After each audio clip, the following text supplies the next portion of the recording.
What's going on with y'all, man? Alright, so it's been a good little minute since I last talked to y'all. I want to give y'all a little update on how my trading's been going and my plans for the channel going forward. Alright, so this might be a bad idea, this might be a great idea, I don't know. But first and foremost, this is what we got going on right now. We have 2 Express accounts on Top Step. Y'all can't even see my shit.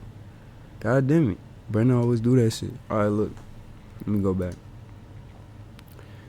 These were the 2 trades I was talking about on Friday.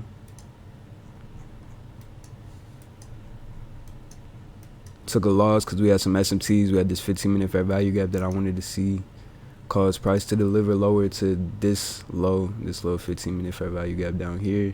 We didn't do that. We inversed this 15-minute fair value gap that we were holding.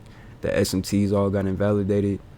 I came down here, put my limit at this 15-minute fair value gap, put my stop below this gap down here, and just took it up to the next highs that we needed to target in order to reverse if we were going to reverse. If we weren't going to reverse, we were going to push up and continue through this, or we were going to consolidate.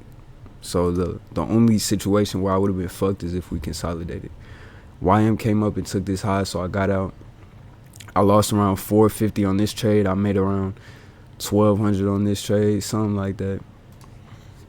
But as you can see, we got a 28% win rate. That's not completely accurate.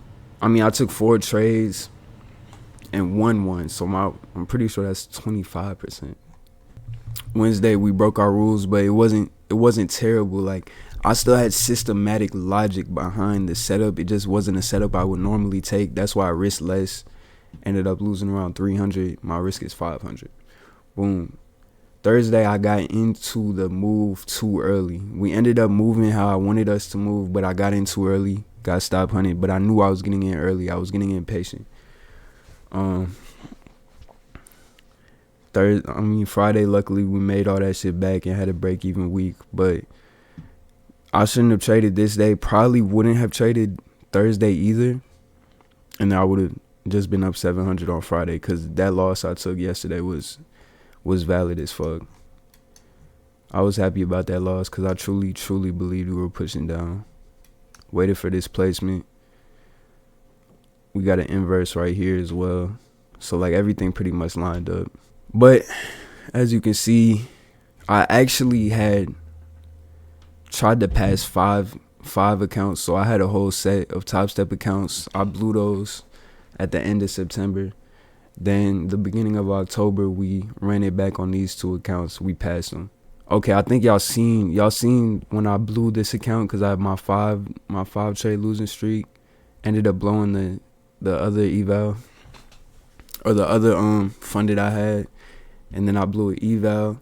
Then I passed the core eval that I got for $1 that was doing a giveaway, and then I ended up blowing that shit too. And I also had 2 Apex accounts that I blew. So I blew 5 evals.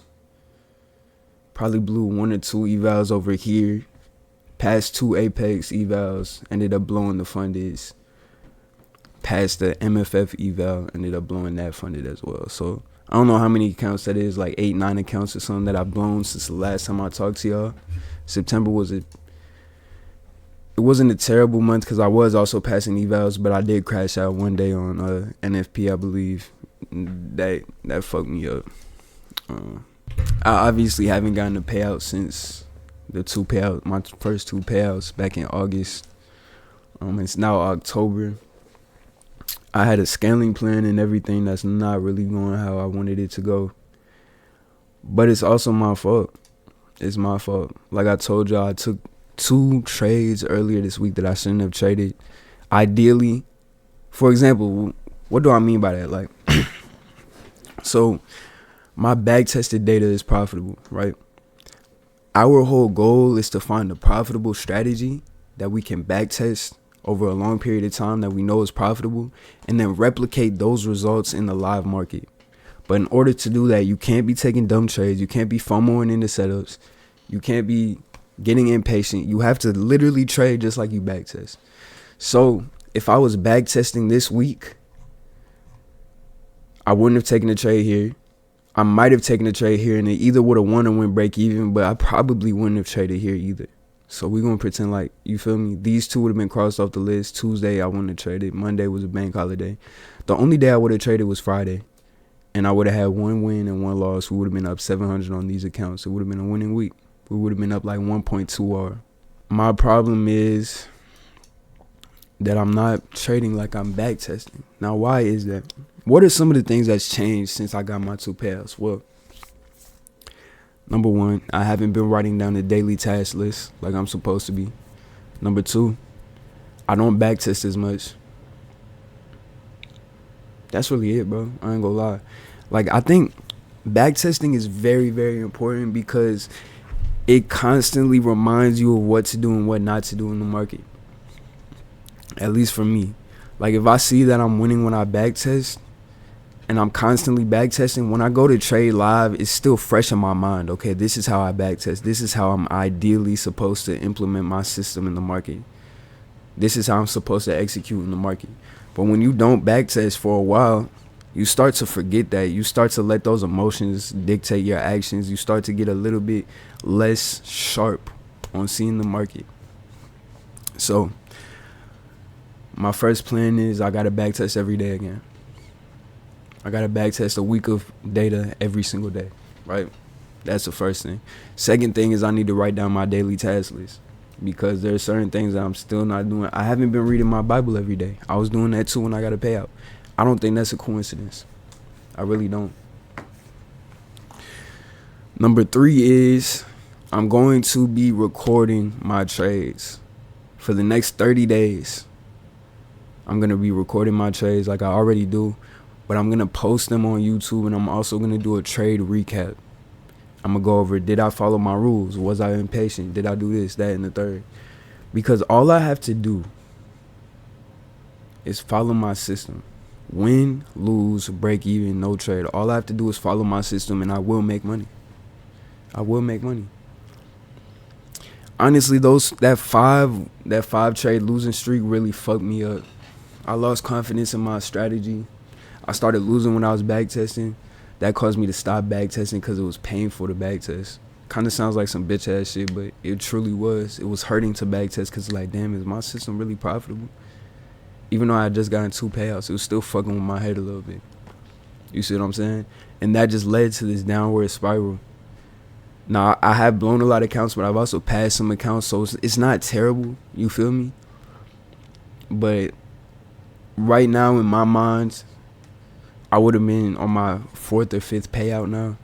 Probably made like 5 or 6 bands this month. By November or December, I should be at making 10 bands per month. That's how I saw it in my head. And that's not how it's going. Now, shit doesn't always go to plan, but you still have to do your best to make sure it does. You still have to be reaching your full potential. You see what I'm saying? So if I'm doing shit in the markets that I know I'm not supposed to do, I need to adjust that. If you're trying your best, you're doing your absolute best, and then shit doesn't go to plan, okay, we can accept that. We can tweak the plan. We can be a little bit more patient. You see what I'm saying? But if shit isn't going as you planned it, but you also are making mistakes that you shouldn't be making, you need to fix those mistakes. Don't tweak the plan. Fix your fucking shit. Fix your behavior. Fix your mindset and align with that shit. So I just came on here to give y'all a little update and tell y'all what my plan was going forward. I think if I post all of my executions, I don't know, part of me is a little bit scared because I know when I was posting before on YouTube, it was causing me to make mistakes a little bit because I'm thinking about the P&L. I'm thinking about, damn, you know, I just lost again on, you feel me? I don't know, it's just fucking with my head a little bit, but we'll see what happens. We'll see what happens. I think it's going to keep me disciplined. Now, let me just go over my system a little bit so y'all can know what to expect. Most of the time, my system is only giving me 2 to 3 trades per week. I usually win 2 trades and lose 1. Now, this is ideally. This is without emotions, without human errors. So my back-tested data is going to be a little bit off because people make mistakes. No matter how good I am, I'm going to eventually break my rules or miss something in the market. And, You see what I'm saying? That's gonna happen. So I don't expect to replicate my data perfectly, but my back tested data is so profitable that those little mistakes that I eventually do make shouldn't fuck with my profitability at all. You see what I'm saying? On days that I don't trade, I might do a market recap still, so y'all know I didn't trade and shit. But yeah, except Mondays, I don't trade Mondays at all anymore, unless there's news. No news Mondays, I don't trade them bitches anymore. So let me see.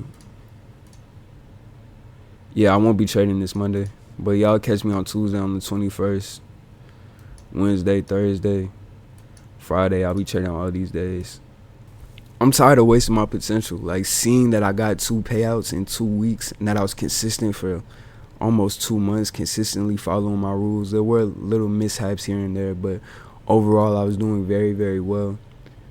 My live data was aligning with my back tested data for the most part. So the fact that it's not really doing that now, the fact that I'm fucking up somewhere is very hard for me to accept. So I just gotta lock back in, because I really have the power to change my life right now. I know what I'm doing. I've proven that. And I just need to do it now. So this is going to keep me accountable. I'm probably just going to try and stay consistent on these accounts for the next month. If I end up getting a payout, then I'll probably buy these 3 accounts back and add them back into the fleet. But right now I'm just focused on being consistent again. I really don't care about how many accounts I have. I did have a goal of hitting a 10K month this year, but I don't really care about that shit either anymore, because if I care about that goal and it's in the back of my mind, I'm gonna keep making mistakes to where it's never gonna happen. So I basically set and forget that goal. That's just there. I'm leaving that up to God now. Now it's up to me to do my best and just focus on being a good trader and following my system that I know works. So this is my little plan, man. Hopefully, ain't no hopefully. We gonna get this shit together, bro. I'm just trying to be as transparent as possible, bro. This journey is hard. You know, the funny thing is, man, before I got them payouts, I still do this too. I listen to a lot of traders' stories and their journeys and shit, and almost every single successful one said they had nights where they just cried themselves to sleep, or they just broke down and they wanted to quit. And I sat there and I was like, I never wanted to quit this shit in my life. I never even thought about this shit. And then I got 2 payouts, and I was like, damn, I guess that ain't my story. But as soon as those words popped up in my mind, I knew I shouldn't have said that shit, because I know how powerful the mind is. I was like, yeah, I shouldn't have said that, bro, because now God finna humble me. And maybe I shouldn't have even had that thought in the first place. Maybe me thinking that God was gonna humble me is what fucked me up. But yeah, that shit changed. I still ain't never thought about quitting, but I done been through some pain now, bro. I ain't gonna lie. Like, the thing about trading is, like, there's so many times in my journey where I thought I made it. And then I finally actually got some payouts. I literally thought, I was like, yo, this is where everything changes. And maybe that's where I fucked up, having those thoughts in my mind. This is where everything changes. This is where my life changes. And then I just get humbled, bro, every time. But it's hard not to think that way when you've been working towards something for so long. You finally see some progress. It's hard not to get a little excited. You feel me? But that's the hard part about trading. You think you made it, and then you get humbled, and you're like, damn, am I ever gonna make it? And that's why people quit. But ain't no quitting for me, bro. I have nothing else. Don't have no college degree. Dropped out after my first year. Can't work a job for the rest of my life. I just can't do it. I can't. After making $2,400 in a month from maybe like 10 hours of trading, max. Literally being at home, looking at the charts, listening to music, being on my phone, I made $2,400 in a month, which isn't a lot, but that's matching my job right now. It's literally matching my job right now. A job where I have to walk around for 8 hours. I have to deal with fucking annoying ass people. Gotta deal with drunk niggas. Gotta talk to the police and shit. It's matching my job that I'm putting so much work in, that I have to put so much effort in for. That's paying me $16. There's no way I could go back to a regular job. And I also think about it like this. Like, if I would have had 5 accounts, That would have been a 11K month, 10K months. In 2 weeks, I would have made 10, 11K. That money would still be in my bank account right now. I would still have money from there. Off of just 5 accounts. If I would have had 10 accounts, it would have been a $24,000 month. Off of 10 hours of work, sitting in this basement, bro. Like, just thinking about shit like that, I could never quit. But y'all already know that. Ain't no quitting for me. I don't care how long this shit take. But that's the plan, man. Hopefully we can lock in. Ain't no hopefully. I keep saying hopefully like it's not under my control. We're locking in. It's Q4. It's the end of the year, bro. I need to get this shit right. So 2026, all I gotta worry about is scaling. And then y'all gonna start seeing my channel go up. I don't got shit else to say, man. I'm gonna catch y'all on Tuesday.